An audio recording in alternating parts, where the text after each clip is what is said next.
Friends, ఇదివరకు మనం నిర్మల్లోని కిల్లాగుట్ట, ఆయుధ కర్మాగారము మరియు కందకంతో పాటు సిపాయిల బావిని కూడా సందర్శించాం. ఇప్పుడు నిర్మల్కు రక్షణ కవచంగా ఉన్న దక్షిణ భాగంలో ఉన్న శ్యామ్గఢ్ను సందర్శిద్దాం.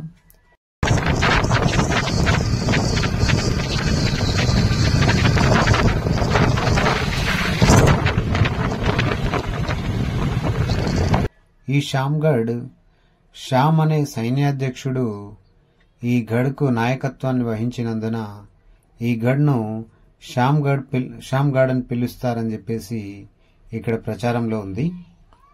అలాగే ఈ శ్యామ్గఢ్ నుండి కిల్లాగుట్టలోని అంతఃపుర నివాసానికి రహస్య మార్గం కూడా ఉండేదంట. ఇదే శ్యామ్గఢ్. ఈ శ్యామ్గఢ్ నిర్మల్ నుండి నిజామాబాద్ వెళ్లే మార్గంలో కుడివైపున ఉంటుంది. ఈ కంచరోల్ కట్ట చెరువు పక్కన కుడివైపున ఉంటుంది. ఇది రోడ్డుకు ఆనుకునే ఉంటుంది కాబట్టి అందరికీ తెలుసు. ఇక్కడ ఈ మెయిన్ రోడ్డుకు NH7 కు పక్కనే ఉంటుంది. ఈ గఢ్ లోపలికి వెళ్ళి చూద్దాం. ఇది చిరంజీవి గారు పర్యాటక శాఖ మంత్రిగా ఉన్నప్పుడు కొంతవరకు పర్యాటకంగా కొంతవరకు దీనికి మరమ్మతులు చేపట్టారు. అయితే ఈ శ్యామ్గఢ్ నుండి రహస్య స్వర్గం మార్గం ఉండేదంట కిల్లాగుట్టకు. ఈ శ్యామ్గఢ్ ను సైనికుల పహారకు మాత్రమే కాకుండా ఆయుధ సామాగ్రి భద్రపరిచేందుకు కూడా దీన్ని వినియోగించేవారంట. ఇక్కడ ఈ గఢ్లో ఒక పెద్ద భవంతి ఉండేదట, అది ప్రస్తుతం కూలిపోయింది. దీన్ని సమావేశ మందిరానికి కూడా వాడుకునేవారంట. చూడండి ఎంత పటిష్టంగా ఉన్నాయి గోడలు ఇప్పటికీ. ఇది డంగు సున్నంతో నిర్మించారు, రాళ్లు మరియు డంగు సున్నంతో నిర్మించారు. ఇదిగో ఈ హోలు సైనికులు రెస్ట్ తీసుకునేందుకు, కూర్చునేందుకు దాన్ని నిర్మించారు. ఇక్కడ నుండి సోన్గఢ్ కు కూడా రహస్య మార్గం ఉందంట. అలాగే ఇక్కడ నుంచి అంతఃపుర నివాసానికి కూడా రహస్య మార్గం ఉంది. ఇక్కడ యుద్ధం జరిగినట్టు మనకు ఒక ఆధారం అయితే ఉంది. ఇక్కడ అతిపెద్ద ఫిరంగి పేలిపోయి దిక్కు కూడా మారిపోయింది, దాన్ని మధ్యలోకి విరిగిపోయింది ఫిరంగి. ఆ విరిగిపోయిన ఫిరంగిని మనం ఇక్కడ ఈ గోడ పైన చూడొచ్చు. చూపిస్తాను ఈ ఫిరంగి. ఈ ఫిరంగిని మీరు దీర్ఘంగా పరిశీలించండి. లోతుగా పరిశీలిస్తే ఇది యుద్ధంలోనే పేలిపోయిందని మనకు స్పష్టమవుతుంది. మీరు ఎప్పుడైనా వెళ్ళినప్పుడు ఈ ఫిరంగిని మీరు గమనించండి. ఇది మధ్యలోకి విరిగిపోయి దిక్కు మారింది. ఈ ఫిరంగి అవతల వైపు కాకుండా ఈ శ్యామ్గఢ్ లోపలికే చూస్తున్నట్టుగా దిక్కు మారిపోయి ఉంది. ఈ శ్యామ్గఢ్ పైనుండి చూస్తే నిర్మల్ మొత్తం కనిపిస్తుంది. అలాగే ఛత్తీస్గఢ్ కనిపిస్తుంది. అలాగే సోన్గఢ్ కూడా ఇక్కడ నుంచి చూస్తే కనిపిస్తుంది. ఇది దాదాపు కిలోమీటర్ మేర చుట్టుకొలత ఉంది. దీనిది కిలోమీటర్కు పైగా విస్తరించి ఉంది. దీంట్లో ఉన్న పెద్ద భవంతి ఒకటి కూలిపోయింది, మధ్యలో నిర్మించారు ఆ భవంతిని. అది మనం ఇప్పుడు చూద్దాం. ఆ భవంతి పైకి వెళ్ళి చూద్దాం. ఈ భవంతి పైనుండి చూస్తే దాదాపు 100 అడుగుల లోతు ఉంటుంది కింది భాగంలో. అది ఇప్పుడు మనం వెళ్ళి చూద్దాం. మొత్తం పిచ్చి మొక్కలు నిండిపోయి అరణ్యంలాగా కనిపిస్తోంది. ఇక్కడ ఏం జరిగిందో తెలీదు, అంత ప్రమాదకరంగా ఉంది ప్రదేశం మాత్రం. ఇక్కడ పేకాట రాయిళ్లు, ఆ తర్వాత తాగుబోతులు. ఇప్పుడు మనం వెళ్తున్నది కూలిన భవంతి పై మార్గంలో. ఇది కూలిన భవంతి ప్లేసు. ఇక్కడ సైనికులు రెస్ట్ తీసుకోవడానికి గాని లేదా సమావేశం ఏర్పాటు చేసుకోవడం గాని ఇక్కడ జరిపేవారంట. ఈ పై భాగం నుండి చూస్తే దాదాపు 100 అడుగుల లోతు కనిపిస్తుంది మనకు చుట్టూ కందకం లాగా. ఇది మధ్యలో ఉంది. ఈ గఢ్కు మధ్య భాగంలో ఈ నిర్మాణం ఉంది.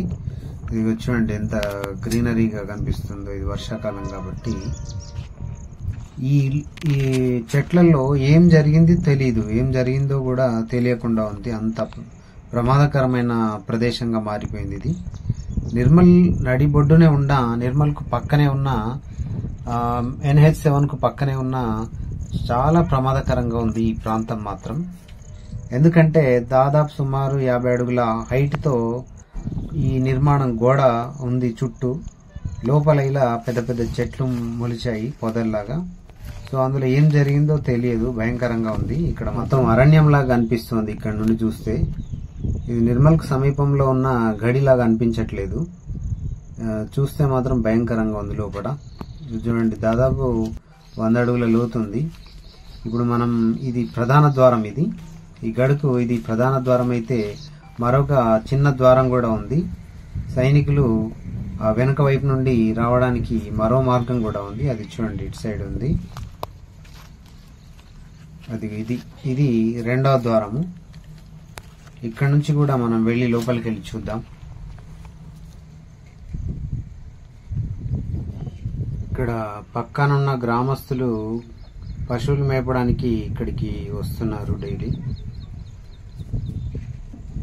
ఇది ఎంత పెద్ద విస్తీర్ణంలో ఉంది చూడండి. ఇది రెండవ ద్వారము. ఇక్కడ నుంచి మనం లోపలికి వెళ్ళి చూద్దాం.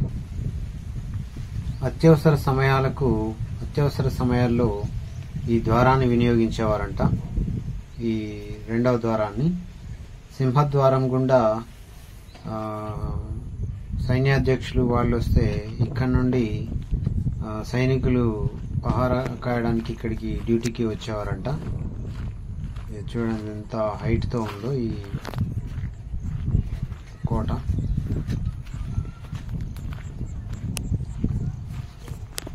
చూడండి ఎంత పటిష్టంగా ఉందో గోడ.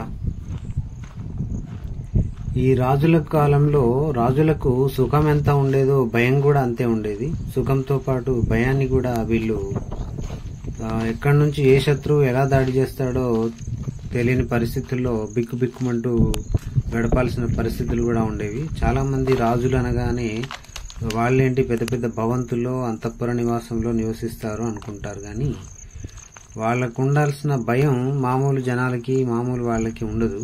ఎందుకంటే ఎంత రాజభోగం అనుభవిస్తారో అంతకంటే హీనమైన కష్టాలను కూడా చవి చూడాల్సి వస్తుంది ఒక్కోసారి. శత్రువుల దాడుల నుండి తప్పించుకోవడానికి కానీ శత్రువుల నుండి ఎదుర్కోవడానికి కానీ అత్యంత భయంకరమైన పరిస్థితులను కూడా ఫేస్ చేయాల్సి వస్తుంది. రాజరికం అంటే సుఖపురుషులని మాత్రమే వాళ్ళని ట్రీట్ చేసుకుంటారు జనాలు. అందుకే ఇంతటి పటిష్టమైన నిర్మాణాలు చేపట్టి సెక్యూరిటీని ప్రజలకు కల్పిస్తూ అలాగే వాళ్ళు సెక్యూరిటీని పొందడానికి ఇలాంటి భవంతులన్నీ నిర్మించుకుంటారు. చూసారు కదా ఫ్రెండ్స్ శ్యామ్గఢ్. నెక్స్ట్ వీడియోలో ఛత్తీస్గఢ్ చూద్దాం. ఛత్తీస్గఢ్ లో అత్యంత భయంకరమైన గఢ్, అది అత్యంత చూపిస్తాను మీకు.